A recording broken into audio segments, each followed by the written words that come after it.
દ્વારકા એક પ્રાચીન ધાર્મિક શહેર છે જે એક સમયે ભગવાન શ્રી કૃષ્ણ દ્વારા સ્થાપિત થયું હતું. દ્વારકાને હિન્દુ ધર્મના 7 સૌથી પ્રાચીન શહેરોમાંનું એક ગણવામાં આવે છે.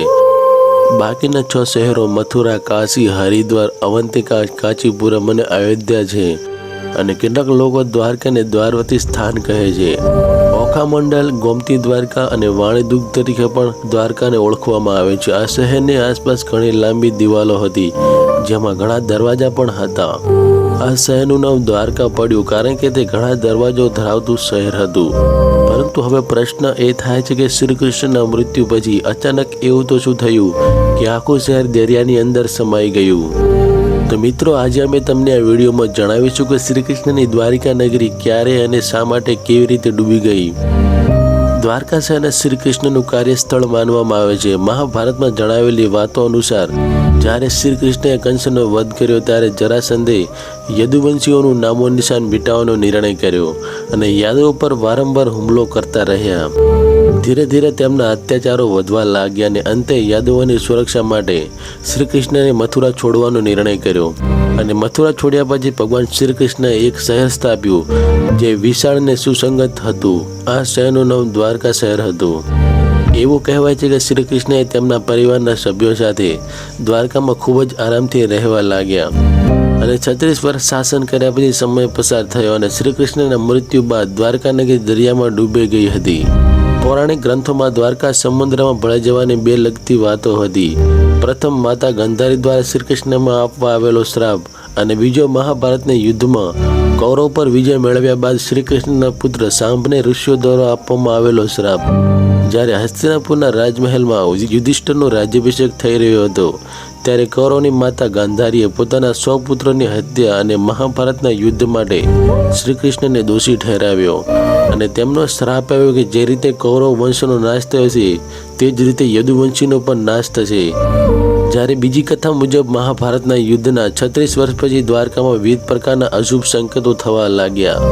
પછી એક દિવસ મહર્ષિ વિશ્વામિત્ર નારદ દ્વારકા ફરવા આવ્યા અને યાદવ કુળના યુવાનોએ તેમના પર મજાક ચાળા કરવાનું વિચાર્યું. આ માટે તેઓએ કૃષ્ણના પુત્ર સાંભને સ્ત્રી સ્વરૂપમાં ઋષિઓ પાસે લઈ ગયા અને તેમને કહ્યું કે આ સ્ત્રી ગર્ભવતી છે કે નહીં. પછી ઋષિમુનિઓ અને નારદ ધ્યાન કરવા લાગ્યા અને જ્યારે તેમને ખબર પડી કે તેમની સામેની વ્યક્તિ સ્ત્રીની વેશભૂષામાં એક પુરુષ છે તેથી તેઓ ખૂબ જ ગુસ્સે થયા અને પછી તેઓએ નવયુવકોને કહ્યું, તમે લોકોએ અમારું અપમાન કર્યું છે, તેથી શ્રી કૃષ્ણનો પુત્ર લોખંડના મુસલને જન્મ આપશે જેનાથી તમે લોકો તમારા સમગ્ર કુલને મારી નાખશો. માત્ર શ્રી કૃષ્ણ અને બલરામ જ તે મુસલની અસરથી રહી જશે. બીજી તરફ જ્યારે શ્રી કૃષ્ણની આ વાતની જાણ થઈ તો તેમણે કહ્યું કે ચોક્કસપણે આ વાત સાચી થશે. ઋષિમુનિઓના શ્રાપના પ્રભાવના કારણે તેણે બીજે જ દિવસે સાંભે એક જ મુસલને જન્મ આપ્યો. જ્યારે રાજા ઉગ્રસેનને આ વાતની જાણ થઈ ત્યારે તે મુસલને ચોરીને સમુદ્રમાં ફેંકી દીધો.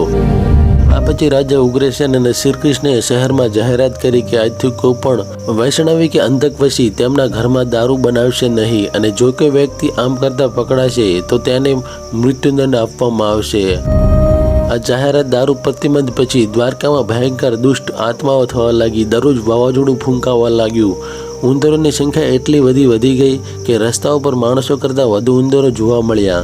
તે સમયે યદુવંશીઓને પાપ કરવામાં શરમ ન હતી. શહેરમાં બનતા અશુભ સંકેતો જોઈને ભગવાન શ્રી કૃષ્ણ સમજી ગયા કે કૌરવોની માતા ગાંધારીનો શ્રાપ સાકાર થવાનો સમય આવી ગયો છે. તેમણે જોયું કે આ સમયે મહાભારતના યુદ્ધ દરમિયાન જે યુગ રચાયો હતો તે જ સમયે આ યુગ પણ રચાઈ રહ્યો છે. ત્યારે શ્રી કૃષ્ણે યદુવંશીઓને તીર્થયાત્રા પર જવાનો આદેશ આપ્યો. શ્રી કૃષ્ણની આજ્ઞાથી બધા રાજવીઓ પ્રભાસ નદી પર આવ્યા અને સમુદ્ર કિનારે રહેવા લાગ્યા. તે સમયે યદુવંશીઓનો પણ પોતાની વચ્ચે લડતા મરવા લાગ્યા. અને આ બાજુ અંતે શ્રી કૃષ્ણે તેમના સાથીદાર દારૂકને કહ્યું કે હસ્તિનાપુર જઈને અર્જુનને આખી ઘટના જણાવો અને તેને દ્વારકા લઈ આવો. દારૂક હસ્તિનાપુર જવા નીકળે છે અને આ બાજુ શ્રી કૃષ્ણએ તેમને કહ્યું કે જ્યાં સુધી અર્જુન આવે ત્યાં સુધી સ્ત્રીઓની રક્ષા કરજો. આ સમયે બલરામની જંગલમાં મારી રાહ જોઈ રહ્યા છે, હું તેને મળવા જાઉં છું. આમ કહીને શ્રી કૃષ્ણ બલરામને મળવા નીકળ્યા. વનમાં જઈને શ્રી કૃષ્ણએ જોયું કે બલરામજી સમાધિમાં લીન છે. થોડી જ વારમાં બલરામજી શેષનાગ સ્વરૂપમાં પરિવર્તન થઈ ગયા અને ભગવાન શ્રી કૃષ્ણની પરવાનગી લઈને વૈકુંઠ ધામ પાછા ફર્યા. બીજી બાજુ બલરામજીએ દેશ છોડ્યા પછી શ્રી કૃષ્ણ જંગલમાં ફરવા ગયા અને એક જગ્યાએ બેસીને ગાંધારી આપેલા શ્રાપ વિશે વિચારવા લાગ્યા.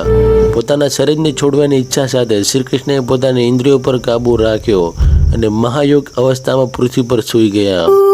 જ્યારે ભગવાન શ્રી કૃષ્ણ સમાધિમાં લીન હતા તે જ સમયે જરા નામનો શિકારી હરણનો શિકાર કરવાના હેતુથી ત્યાં આવ્યો.